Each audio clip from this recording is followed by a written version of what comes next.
Hello friends, welcome on my YouTube channel the pharmacist view. दोस्तों, आज का हमारा टॉपिक है ओमिप्राजोल।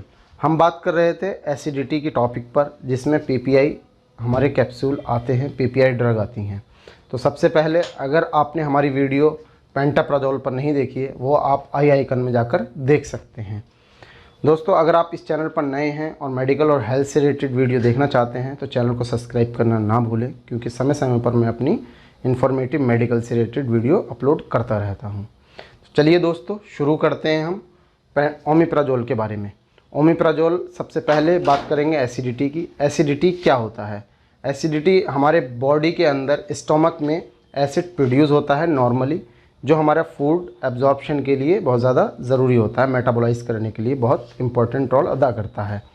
जिससे अगर एसिड हमारा नॉर्मल स्टेज से ज़्यादा प्रोड्यूस होना शुरू हो जाता है तो एसिडिटी होनी शुरू हो जाती है, जिससे एसिडिटी होने के बाद में डिस्कम्फर्ट इंसान फील करता है। अगर एसिड ऊपर की तरफ आना शुरू होता है तो हमें हार्ट बर्न वगैरह की दिक्कत होती है, सीने पे जलन होती है, गले में जलन होना शुरू हो जाती है।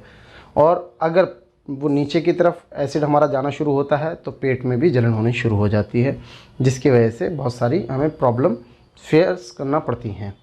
तो एसिड और एसिडिटी के बारे में, एसिडिटी को हम ठीक करते हैं 3 तरीके से। सबसे पहला होता है हमारा एंटासिड। एंटासिड ड्रग वह ड्रग होती हैं जो हमारे एसिड की लेवल को एकदम नॉर्मलाइज कर देती हैं, जिसमें मैग्नीशियम सल्फेट, कैल्शियम कार्बोनेट, इस तरीके से जो मॉलिक्यूल आते हैं। इसके अलावा आता है सेकंड हमारा S2 एंटागोनिस्ट, जिसके अंदर आता है रैनिटिडीन, फेमोटिडीन, सिमिटिडीन। इस टाइप की ड्रग आती हैं जो S2 एंटागोनिस्ट होती हैं, जो S2 हिस्टामिक रिसेप्टर पर वर्क करती हैं, जिससे कि एसिड प्रोड्यूस ना हो। तीसरे नंबर पर आती हैं हमारी PPI, proton pump inhibitor drug, जो ड्रग प्रोटॉन पंप पर जाकर N+ और पोटेशियम प्लस ATPase पर जाकर इफ़ेक्ट शो करती हैं, जिससे इनहिबिट हो जाता है। वो आपको मैं मोड ऑफ एक्शन में बता दूंगा। तो PPI के अंदर हम बात कर रहे थे, PPI में आता है ओमिप्राजोल, पेंटाप्राजोल, इसोमेप्राजोल और आपका और भी ड्रग आती हैं। तो आज का हमारा टॉपिक है ओमिप्राजोल। ओमिप्राजोल ड्रग का पेटेंट जो था 1978 में हुआ था और इसका मेडिकली यूज़ 1988 में शुरू किया गया था।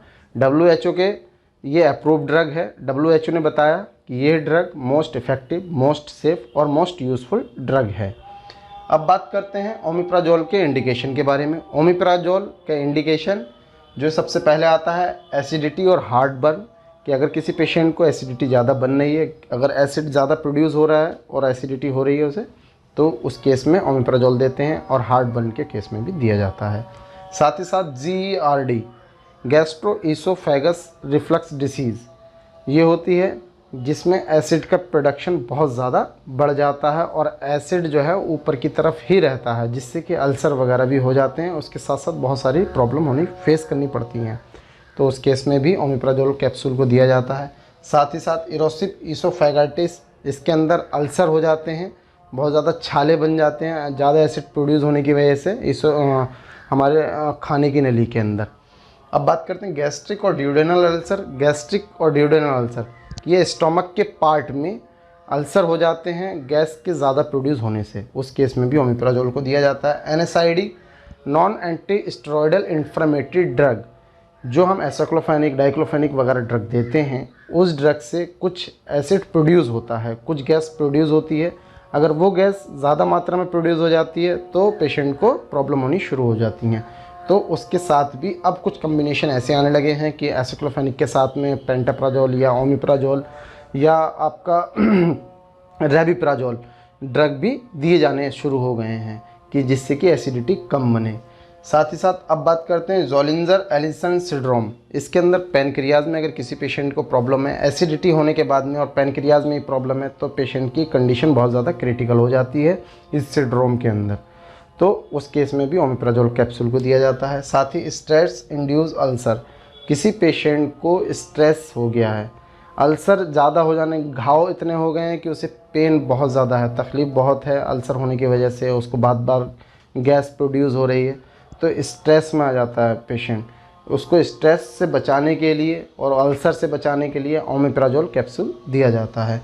लास्ट में बात करते हैं बिफोर सर्जरी रिस्क निमोनिया। किसी पेशेंट की हम लंग्स की सर्जरी करने वाले हैं तो उस केस में ये खास ख्याल रखा जाता है कि पेशेंट को एसिड जो है ऊपर को रिफ्लेक्स ना हो जाए, जिससे कि इन्फेक्शन होने के चांसेस ज़्यादा बढ़ जाते हैं। उस केस में भी हम ओमिप्राजोल कैप्सूल को देते हैं। ये बात थी इसकी इंडिकेशन और बेसिक हिस्ट्री के बारे में। अब बात करेंगे हम मोड ऑफ एक्शन। ओमिप्राजोल का मोड ऑफ एक्शन ये होता है कि ओमिप्राजोल हम जैसे कैप्सूल लेते हैं वो N+ और K+ ATPase रिसेप्टर पर जाकर बाइंड होते हैं। बाइंड होने के बाद में इनिबिट करते हैं गैस्ट्रिक और बेसल एसिड रिसेप्टर को, जहाँ से एसिड का प्रोडक्शन ब्लॉक हो जाता है। एसिड का प्रोडक्शन नहीं होगा तो हमारी एसिडिटी की प्रॉब्लम नहीं होती है। अब बात करेंगे डोजेस के बारे में। ओमिप्राजोल की डोज जो होती है वो 10 mg होती है, BD में दे सकते हैं। अगर 20 mg है तो उसको OD डोज में दिया जाता है। कोई पेशेंट अगर बच्चा 8 साल से नीचे है तो उसको ये हम डोज नहीं दे सकते, ओमिप्राजोल कैप्सूल नहीं देते हैं।